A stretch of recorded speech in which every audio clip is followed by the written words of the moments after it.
Look at the money in your wallet. It's just paper.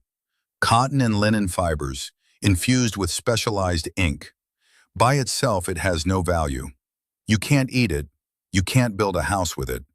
But it is the most powerful contract in human history. It is a contract you never signed for a system you never chose. To understand why your rent is skyrocketing, why your life savings are evaporating in real time, and why the entire global order feels like it's vibrating on the brink of collapse, we have to go back to a single hotel room in 1944. At the height of World War II, while the world was still bleeding, 44 nations gathered with a secret agenda. They weren't just ending a war. They were designing a deal that effectively bought the entire planet. This isn't just a dusty history lesson. This is the blueprint of your financial prison. This is the story of how the world was sold and why the receipt is finally coming due. Before 1914, the world ran on a system that was simple, brutal, and, above all, honest. Gold. If you held a $10 bill, it wasn't actually money. It was a warehouse receipt. It was a legal claim on a physical piece of yellow metal sitting in a high-security vault. Gold imposed a divine discipline on the world. It was the ultimate proof of work. Because gold is finite and difficult to extract, it acted as a leash on human greed. Governments couldn't simply print their way out of a bad policy.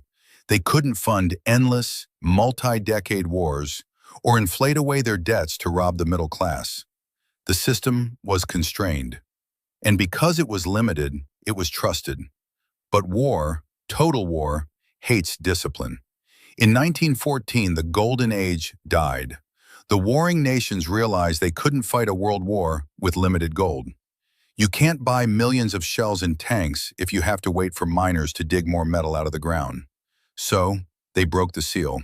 They printed, they borrowed, they lied. By the 1930s, the system didn't just weaken, it shattered. We saw the rise of beggar thy neighbor policies, nations intentionally devaluing their currency to steal trade from their neighbors. It was financial warfare that paved the road for physical warfare. The men walking into the Mount Washington Hotel in 1944 knew one thing. If they didn't build a new cage for the beast of inflation, the next collapse would be the end of civilization itself. Inside the Mount Washington Hotel, a silent psychological war was unfolding. Two men, two diametrically opposed visions, and only one throne. On one side, John Maynard Keynes, the British visionary. He was a man of theory and elegance. Keynes wanted a neutral global currency called the Bancor. He envisioned a system where no single nation held the leash, a global central bank that would penalize both debtors and creditors to keep the world in balance. He wanted a world where the British Empire could survive its own bankruptcy. Across from him sat Harry Dexter White, the American strategist. White was cold, calculated, and as we would later discover, potentially a Soviet asset. But above all, he was an American nationalist. White knew a secret that Keynes was trying desperately to hide. The British Empire was dead. It was a hollowed-out shell, buried under mountains of war debt. The American Empire, however, was just beginning its ascent. In 1944, the United States held nearly 80% of the world's gold reserves. In the world of high finance, there is only one golden rule. The creditor writes the rules. White didn't want a neutral system. He didn't want a Bancor. He wanted an American system. Keynes had the better theory, but America had the gold. And in the end, power decided. The dollar became the world's anchor, and every other nation became a passenger on the American ship. The system they built was a masterpiece of geopolitical control. All global currencies were tied to the dollar. The dollar, in turn, was tied to gold at a fixed rate of $35 per ounce. For 30 years, it delivered what we now call the golden age of growth. But deep inside this masterpiece, there was a biological flaw, a cancer. Economists call it the Triffin dilemma. For the global economy to grow, The world needed more dollars to facilitate trade. But for there to be more dollars, America had to run massive deficits. America had to print more paper than it had gold to back it up. It was a Ponzi scheme written into international law. By the late 1960s, the Great Society programs and the meat grinder of the Vietnam War accelerated the printing presses.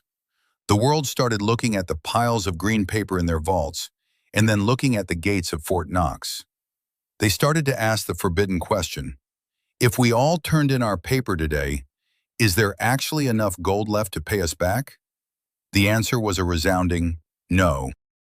By 1971, the math was dead. The game was over. France, led by Charles de Gaulle, saw the writing on the wall. They sent literal ships to New York Harbor to demand their physical gold in exchange for their paper dollars. It was a sovereign bank run. President Richard Nixon was cornered. He had two choices: drastically cut spending and collapse the U.S. economy to save the dollar's integrity, or betray the entire world to save the U.S. government. On August 15, 1971, he chose betrayal. Suspend the convertibility of the dollar into gold. This wasn't just a temporary policy adjustment, as Nixon claimed. It was the greatest default in human history. Overnight, the very definition of money changed. It was no longer a receipt for metal. It became fiat. Money was now backed by nothing but faith and credit, or, to be more accurate, trust and force. The anchor that had held human greed in check for thousands of years was cut. The world was now floating on a sea of infinite, unpayable debt. This is the moment the financial prison you live in today was officially completed. Now look around you. The chaos of the 2020s, the inflation, the bank failures, the geopolitical shifts, these are not isolated accidents. These are the death rattles of the 1944 Bretton Woods System. The weaponization of money. When the U.S. froze $300 billion of Russia's reserves, the trust in the dollar died. Every nation on earth realized your savings are only yours if Washington approves of your politics. The BRICS revolt. From China to Brazil, nations are building the Bancor Keynes wanted 80 years ago. They are trading oil in yuan and hoarding physical gold at the fastest rate in history. The debt spiral.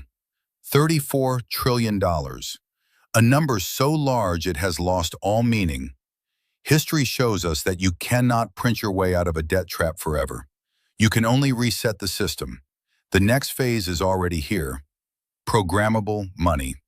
Central Bank Digital Currencies, CBDCs. This is the Bretton Woods 2.0. It's not just a currency, it's a tool for total behavioral control. The architecture of 1944 is falling. The deal is expiring. History shows that when the money dies, the world resets. The question is no longer, what is my money backed by?